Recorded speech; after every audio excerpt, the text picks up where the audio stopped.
है और सतपुड़ा की पर्वत श्रृंखलाएं हैं जो इस क्षेत्र का शानदार दृश्य प्रदान करती हैं। नर्मदा और तापी नदियां इस प्रायद्वीपीय पठार से होकर बहती हैं और सुंदर घाटियों के निर्माण में योगदान करती हैं। ये दोनों नदियां पश्चिम की ओर बहती हुई अरब सागर में मिल जाती हैं।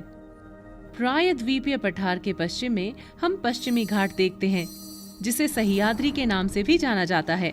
पश्चिमी घाट निरंतर पहाड़ों की एक श्रृंखला से बना हुआ है और ये कई नदियों का उद्गम स्थान है। इस बीच पूर्वी घाट प्रायद्वीपीय पठार के पूर्वी भाग की सीमा पर स्थित है। पूर्वी घाटों को महानदी, गोदावरी, कृष्णा और कावेरी जैसी कई नदियों द्वारा विच्छेदित किया गया है। इसलिए ये पर्वत श्रृंखला तुलनात्मक रूप से अलग अलग फैली हुई हैं। बंगाल की खाड़ी में गिरने से पहले ये नदियां यहाँ उपजाऊ डेल्टा बनाती हैं।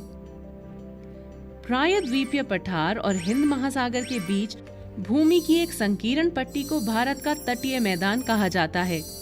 इनमें से पश्चिमी तट मैदान बहुत संकरे हैं और इसके विपरीत पूर्वी तटीय मैदान अपेक्षाकृत चौड़े हैं।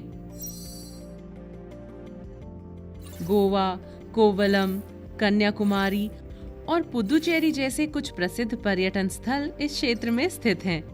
भारत का भौतिक विभाजन यहीं समाप्त नहीं होता है। हिंद महासागर में भारत के द्वीप समूह भी स्थित हैं। लक्षद्वीप द्वीप समूह द्वीपों का एक समूह है जिसमें 36 प्रवाल द्वीप भी शामिल हैं। ये केरल के तट से दूर अरब सागर में स्थित है। बंगाल की खाड़ी में भारत के दक्षिण पूर्व की ओर द्वीपों का एक और समूह स्थित है जिसे अंडमान